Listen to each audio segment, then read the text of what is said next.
What is Python? Python is a popular programming language.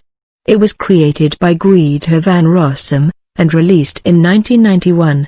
It is used for web development, server-side, software development, mathematics, systems scripting.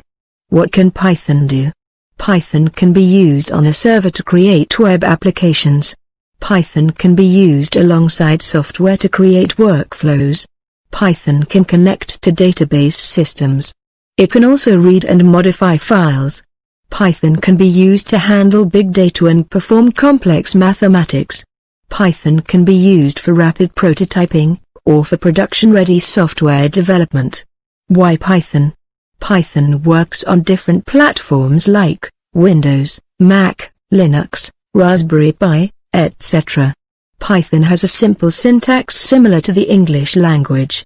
Python has syntax that allows developers to write programs with fewer lines than some other programming languages.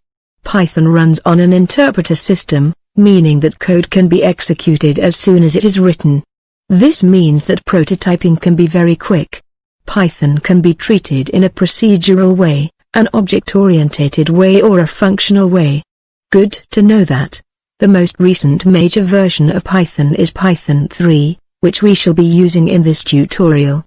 However, Python 2, although not being updated with anything other than security updates, is still quite popular. In this tutorial, Python will be written in a text editor. It is possible to write Python in an integrated development environment, such as Thonny, PyCharm, NetBeans or Eclipse, which are particularly useful when managing larger collections of Python files.